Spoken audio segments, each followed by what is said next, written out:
Assalamualaikum warahmatullahi wabarakatuh.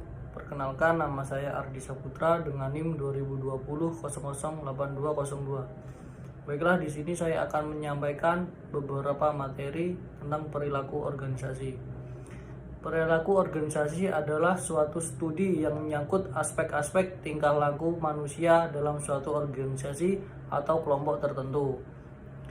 Perilaku organisasi dan teori organisasi mempelajari beberapa perilaku individu atau kelompok dalam organisasi dan aplikasinya.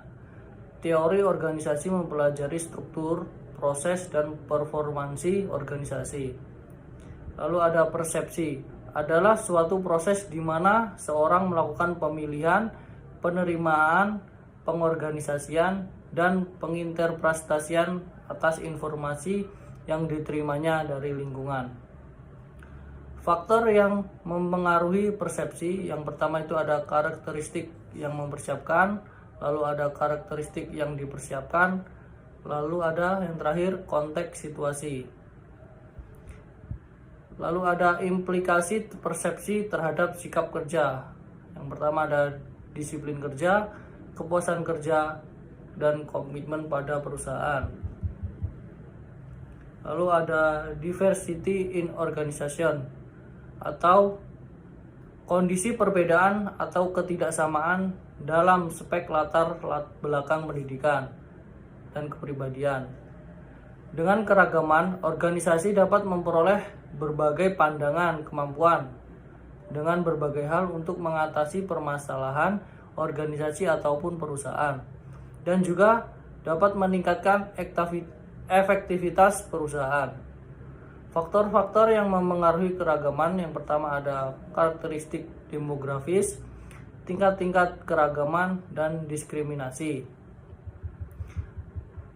Karakteristik biografis sendiri ada umur, jenis kelamin, dan ras dan etnis. Lalu ada disabilitas, masa kerja, dan agama. Untuk tingkat keragaman ada keragaman level permukaan, keragaman level dalam. Hambatan dalam menerima keberagaman, yang pertama itu prasangka, kesukuan, lalu kecenderungan menyalahkan korban, diskriminasi, dan melibatkan semua orang dalam memecahkan masalah dan pengambilan keputusan. Lalu ada personality and value atau kepribadian dan nilai. Para psikolog cenderung mengartikan kepribadian sebagai suatu konsep dinamis yang mendeskripsikan pertumbuhan dan perkembangan seluruh sistem psikolog seorang. Faktor yang mempengaruhi kepribadian yaitu faktor keturunan. Ada yang pertama berfokus pada penyokong genetis dari perilaku dan temperamen anak-anak. Lalu yang kedua ada berfokus pada anak-anak kembar yang dipisahkan sejak lahir. Yang terakhir meneliti konsistensi kepuasan kerja dari waktu ke waktu dan dalam berbagai situasi. Untuk faktor lingkungan, lingkungan adalah di mana tempat kita tumbuh dan dibesarkan. Norma dalam keluarga, teman-teman, dan kelompok sosial, dan pengaruh-pengaruh lain yang kita alami. Lalu ada sifat-sifat kepribadian dan menilai kepribadian. Alasan kenapa seorang manajerial perlu mengetahui bagaimana cara menilai pekerjaan adalah karena penelitian menunjukkan bahwa tes-tes kepribadian sangat berguna dalam membuat keputusan perekrutan. Ada 3 cara utama untuk menilai kepribadian. Yang pertama, survei mandiri, survei peringkat oleh pengamat, lalu yang terakhir ada ukuran proyeksi. Yang selanjutnya ada perception and decision making. Dasar persepsi. Persepsi adalah suatu proses di mana individu mengorganisasikan dan menafsirkan kesan indera mereka agar memberikan makna bagi lingkungan di sekitar mereka. Namun, apa yang merupakan persepsi seseorang dapat berbeda dari kenyataan yang objektif. Ada teori hubungan, penentuan apakah perilaku itu merupakan penyebab eksternal atau internal tergantung pada 3 faktor. Faktor pertama tentang kekuasaan, lalu ada faktor konsensus, dan yang terakhir faktor konsistensi. Faktor yang mempengaruhi persepsi, faktor situasi, ada waktu, keadaan kerja, dan keadaan sosial.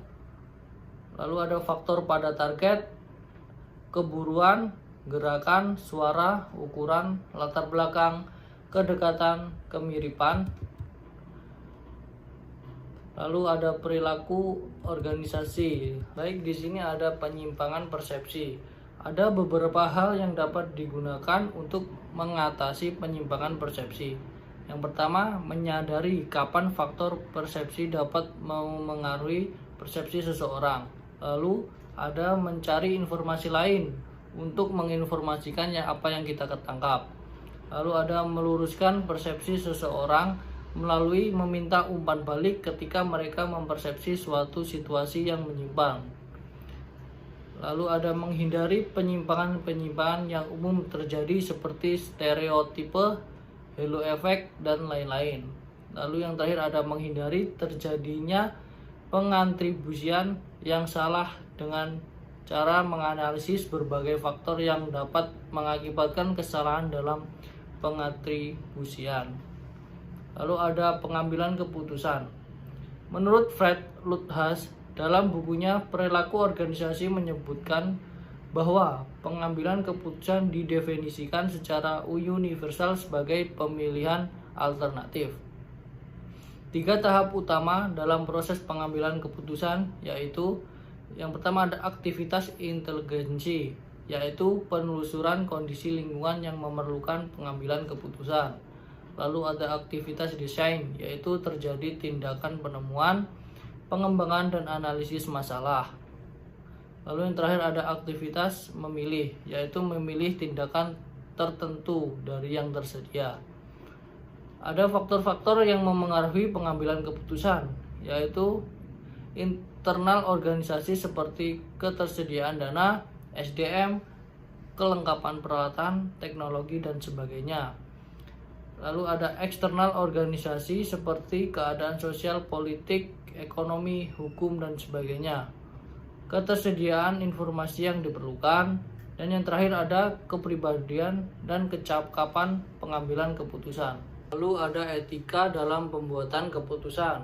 Ada 3 kriteria keputusan etis. Yang pertama ada utilitarianisme, atau keputusan-keputusan dibuat untuk memberikan kebaikan terbesar untuk jumlah terbanyak. Lalu ada fokus pada hak. Keputusan-keputusan yang dibuat terfokus pada hak. Keputusan konsisten dengan kemerdekaan dan hak-hak fundamental. Lalu yang terakhir fokus pada keadilan. Kriteria ini mengharuskan dalam mengambil keputusan fokus pada keadilan bagi semua anggota organisasi tersebut. Meningkatkan kreativitas dalam pengambilan keputusan. Kreativitas adalah kemampuan untuk menghasilkan ide-ide baru dan berguna. Yang pertama, potensi kreatif. Yang kedua, ada model kreativitas 3 komponen. Ada keahlian, keterampilan berpikir kreatif, lalu ada motivasi tugas. Motivasi konsep. Motivasi adalah suatu proses seorang individu dalam berperilaku sedemikian rupa sehingga mau bekerja atau bertindak demi tercapainya tujuan organisasi. Tujuan motivasi. Tujuan motivasi adalah untuk menggerakkan atau menggugah seseorang agar timbul keinginan dan kemauannya untuk melakukan sesuatu sehingga dapat memperoleh hasil atau mencapai tujuan tertentu.